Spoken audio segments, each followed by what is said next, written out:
La nuit tombe, les étoiles scintillent, et l'univers s'offre à nous. Ce soir, c'est un spectacle majestueux qui attend les passionnés d'astronomie. Entre la danse des planètes, l'intensité du soleil et des objets célestes fascinants à observer, la soirée promet d'être captivante.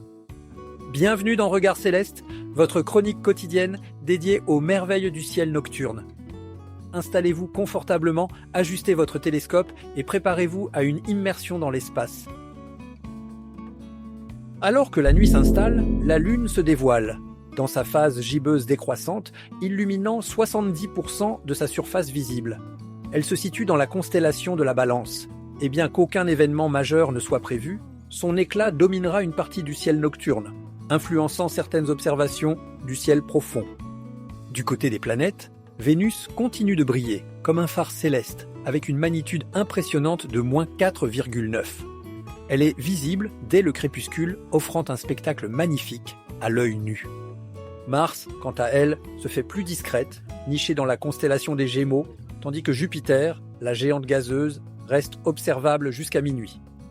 Enfin, Saturne attend la fin de la nuit pour apparaître, dévoilant peu à peu ses anneaux dorés.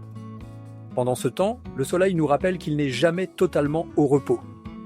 Son activité est en pleine ascension, en route vers un maximum solaire. Les éruptions de classe M se multiplient et les astronomes surveillent attentivement toute variation qui pourrait engendrer des aurores boréales visibles sous des latitudes élevées.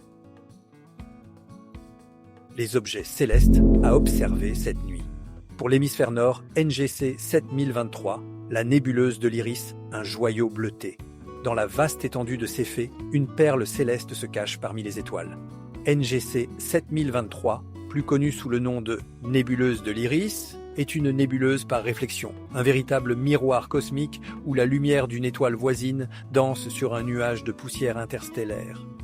Son éclat bleuté, produit par la réflexion de la lumière de l'étoile HD 200775, en fait une cible de choix pour les astronomes amateurs. Avec un télescope de 100 à 150 mm, les observateurs pourront distinguer ces délicates volutes et, sous un ciel exempt de pollution lumineuse, révéler les nuances sombres qui contrastent avec la lueur diffuse de la nébuleuse. Pour l'hémisphère sud, M104, la galaxie du Sombrero. Direction la constellation de la Vierge, où une galaxie intrigante nous attend.